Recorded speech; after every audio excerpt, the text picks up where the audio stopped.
Hi, this is Tinkering Every Day. I am Jesse. Thought I'd give you a quick little game room tour of future things that we could tinker with.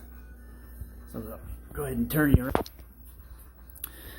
Right as you walk in, there's a pool table. Over to the right this way is my homemade theater I built. That was kind of fun to hang.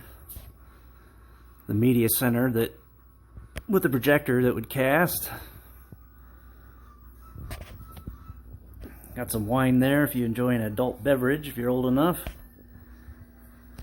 Over there, my brother actually got that for my birthday. There was a theater that closed down, and he found some real velvet ropes so I could put in my theater. I thought that was cool. It was a cool gift. Back over this way towards the pool table, you have my little jukebox, pool cues. I grew up when the Atari was on its way out and the Nintendo was first coming on the scene, early 80s. So early 80s retro gaming has kind of been burnt into my soul, if you will. And things of the past, things from that era, handmade lightsabers, for if you're a fan of Star Wars. Got some guitars. I aspired to play guitar, learn how to teach myself on YouTube, but I am much better at playing it on the Xbox or PlayStation, sadly. Over this way, we've got multiple handhelds, consoles. I am a big fan of single board computers and emulation, playing all the retro games. So if you want to see any videos of anything on the shelf, we could take something down and do a review or some how I built it, gameplay. These are some things that I custom built that do emulation.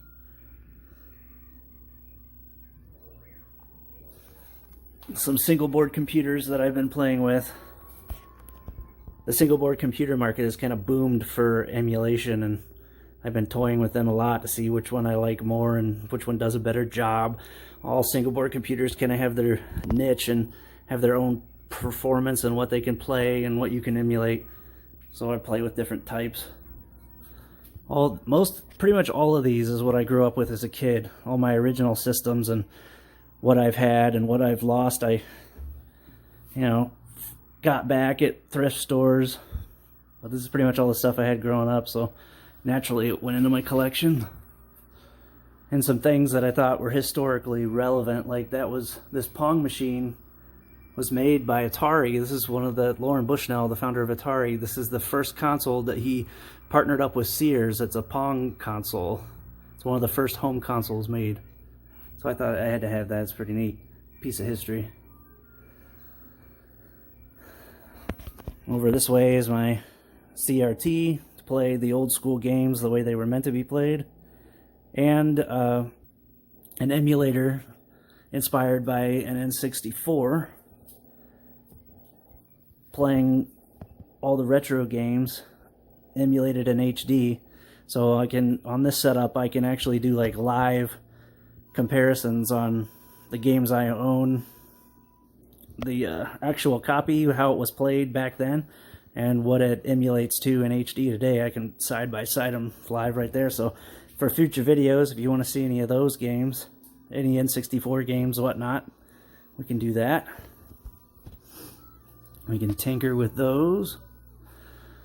And I call this my homemade arcade, because everything in here, I might not have hand built, some of them I did, but they were completely inoperative when I got them. So I've rebuilt, restored all this by hand. I didn't buy anything, as it was. I fixed them, brought them all back to life. That's kind of my passion, building and bringing things back to life.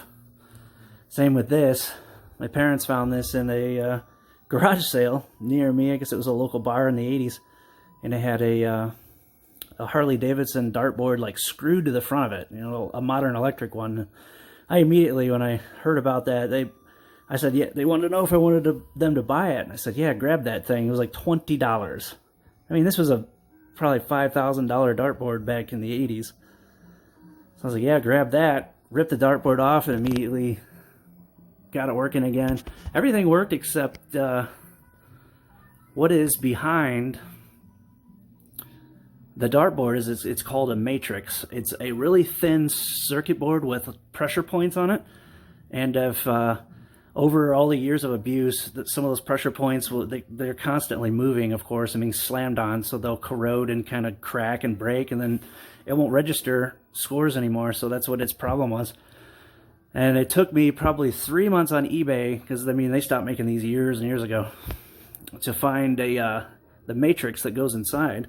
And I finally found one for like 40 bucks. So I got, you know, less than $100 in this guy, and it's fully operational and prized piece in my collection. We play darts on it all the time. It's a wonderful machine.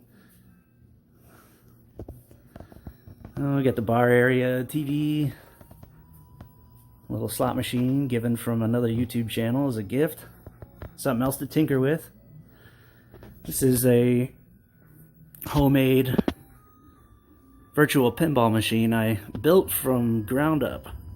Saw a couple, I just went online, got the dimensions of a real pinball machine and kind of modeled after that. The back box is obviously a little smaller if you know anything about pinball machines, but it kind of just worked out. I wanted to kind of slim it in the space I had at the time. It needed to be slimmer to fit jammed together with the arcade.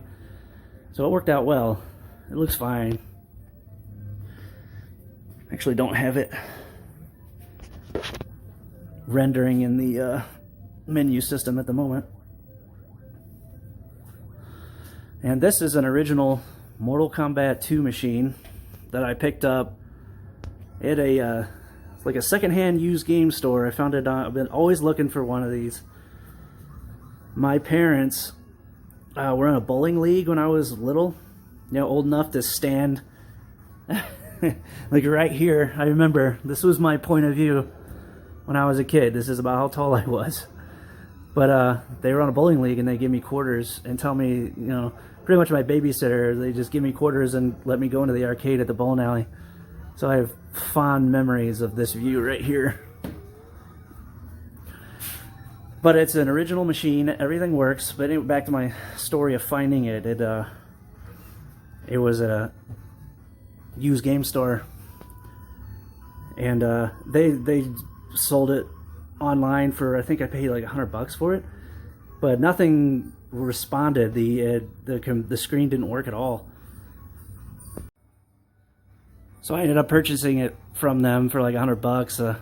Loaded up into the truck, brought it home, and took the back off, took the monitor bezel out, and realized that there was a 99-cent fuse on the back side of the monitor bezel that you couldn't see when you were looking at the back of the machine. You had to physically take the monitor bezel out, and the people at the game store they didn't want to mess with it. So yeah, 99 cents. So I got, you know, $2,000 original great shape arcade machine. But after owning it for a couple of years, I just decided to turn it into a main machine. I left everything original, everything as it should be, packed away nicely. The original monitor and the boards are in there. I just put a Raspberry Pi in there to emulate, you know, several arcade machines, so you can just have one in your collection. You don't have to buy a ton of machines. This can play like 4,000 arcade games. So that's neat. You can play whatever, any arcade ever made on that thing. So, kind of made it multi-purpose. Has more of a purpose down here. You can only play so much Mortal Kombat 2 before, you know, maybe I'd want to play Mortal Kombat 1 or 3.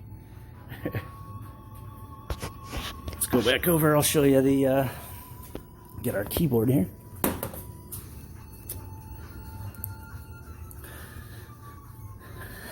See if I can get the virtual pinball fired up.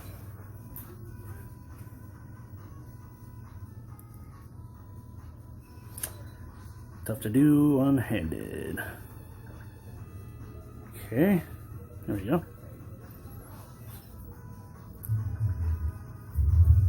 Get the volume down.